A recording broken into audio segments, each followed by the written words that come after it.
What's the hardest thing about writing? Well, it's getting started. Maybe you're having a hard time coming up with a story idea, or you're stuck on where to take your story next. If you want a way into a story or a way through, I have 9 story starters to help you. This free PDF is full of story seeds and prompts to get you going.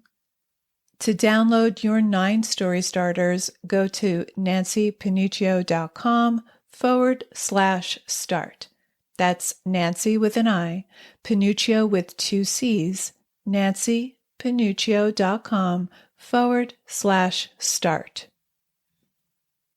Often writers have many stories within their novels. Now, this is a great instinct because it creates depth and this sense of aliveness that great novels have. But when it's not harnessed, when these different story strands run amok, it creates confusion, not only for you, but for your reader. So how do you harness all that complexity, all those strands within your novel that make up the tapestry of your story? Well, one way to harness the complexity of your material is to create subplots. In today's episode, we'll explore what subplots are, 2 main ways to use them with examples, and 3 places where subplots may already be hiding out in your story. Stay tuned.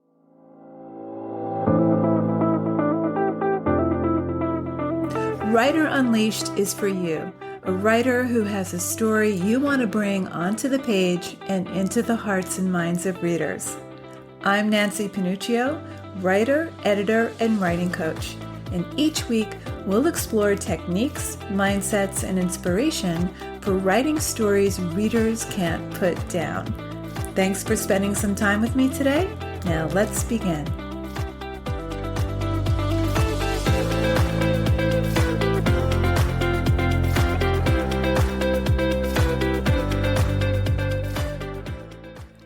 The writers I work with have these rich, complex plots with many supporting characters and formidable antagonists and complex histories. I'm truly in awe of the level of depth and range that my clients are bringing to their stories. This is a fine instinct, but often they get lost in the weeds of their own complexity. They get lost in the middle and can't find their way through. They can't write their way through. So the question is, how do you harness all those different story strands that make up your novel? The answer is you develop subplots. Okay, so before we dive in, what is a subplot? A subplot is another plot that involves a different set of characters, and it weaves throughout your novel. A subplot has a direct relationship to your main plot. Now, if you're writing a short story, you can have a subplot, but you don't need one. But if you're writing a novel, you need at least one subplot. So why develop a subplot? Well, a subplot can intensify your main conflict. It can raise the stakes. It can amplify your main plot. It can amplify your theme.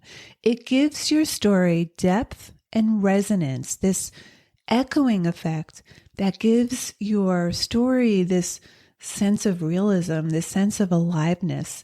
It makes your novel believable to your readers.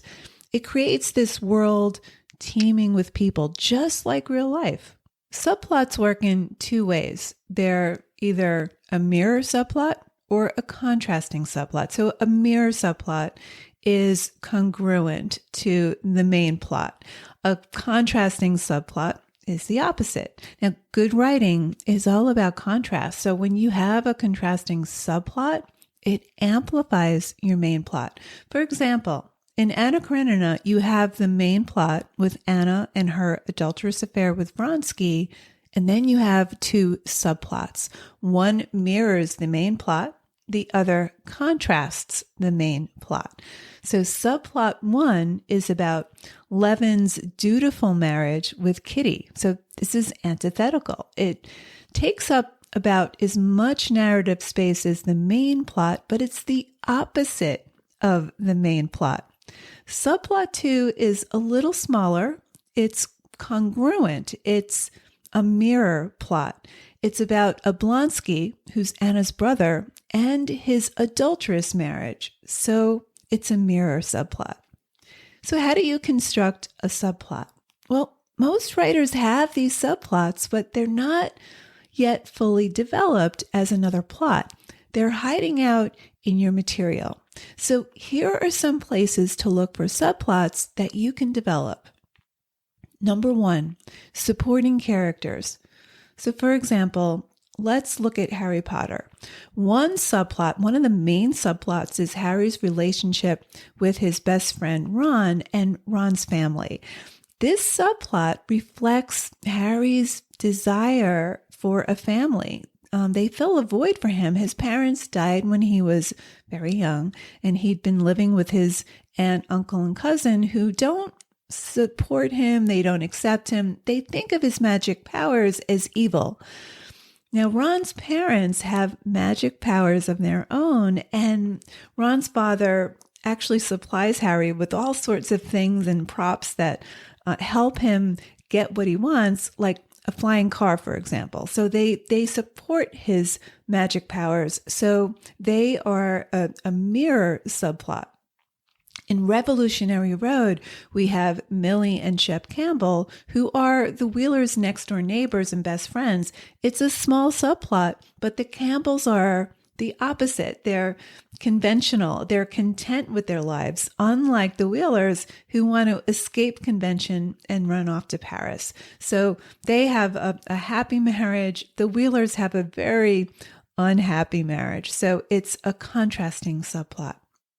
Number 2, your antagonist. You might choose to have a subplot that follows your antagonist, and this can increase the conflict and add suspense and drama to your story. So a classic example is Romeo and Juliet. So you have the main plot about the love story between Romeo and Juliet, and then the subplot is about the long-standing rivalry between the two families, the Montagues and the Capulets. And this unfolds to increase the conflict and add drama to these young lovers' forbidden romance. Subplot number 3, backstory. Now, often writers are tempted to write these long swaths of backstory to get the reader up to speed on how the characters got into the situation they're in when we meet them on page 1. And what often happens is the backstory winds up taking over the entire story. It runs amok, or it's overloaded in one part of the story and not revisited. And often the relationship between the backstory and the front story isn't really clear, and it's a missed opportunity. So for example, in Harry Potter, we get Snape's backstory, and over time, this gives us a fuller picture of his role in the story. We come to feel greater compassion for him.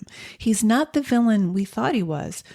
His backstory with Harry's parents accomplishes a lot of things here. It reveals why his relationship with Harry has always been kind of sticky. And it also dismantles Harry's idyllic image of his father. So it's a very key subplot. Another example of backstory is in The Godfather 2.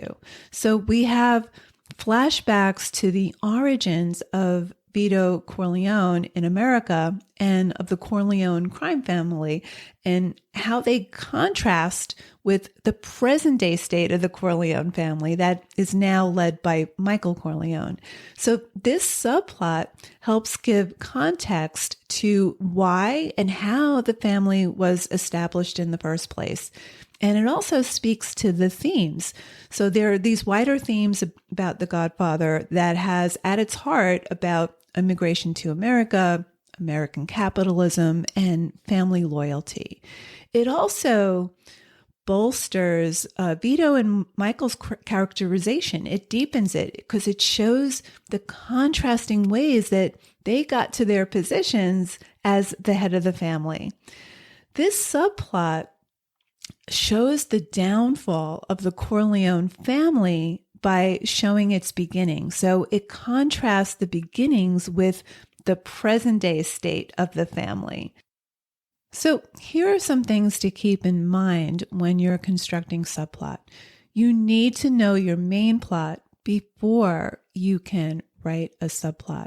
A subplot has its own narrative arc. It has its own beginning, middle, and end. So pay attention to the subplot character's desires. What's motivating them to act? What's their conflict? Here are some do's and don'ts. Do know your main plot before constructing your subplot. The subplot has a direct relationship to your main plot. Do develop a subplot involving characters the protagonist knows. There should be some relationship.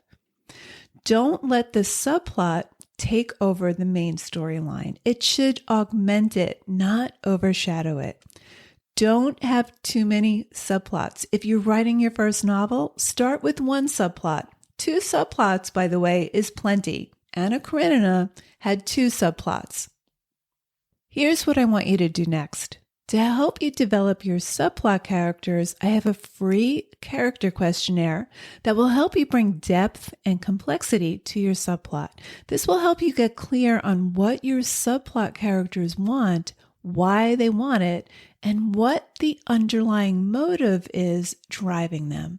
Head on over to nancypanuccio.com/character to download it. nancypanuccio.com/character. I'll link in the show notes. Okay, so let's wrap this up. A subplot is another plot involving another set of characters that weaves throughout your novel and has a direct relationship to your main plot. Subplots work in 2 ways. They can mirror your main plot or contrast it. You can develop both in your novel. A short story can have a subplot but doesn't need it, but a novel should have at least one subplot. Some opportunities for subplots that may already be hiding out in your material are, number 1, supporting characters, number 2, your antagonist or antagonists, and number 3, backstory. Thank you so much for listening to today's episode of Writer Unleashed. If this episode resonated with you, please go leave a review on Apple Podcasts or wherever you listen to podcasts. Reviews are key to keeping Writer Unleashed on the top of the charts where other writers can find us. I'll see you next week with a brand new episode. In the meantime, join us on our private Facebook group, Writer Unleashed Community. It's totally free to join. And if you want more free resources plus writing tips I only share in email, sign up over at nancypanuccio.com. I'll see you next week, same time, same place. Till then, keep writing, and I'll talk to you soon.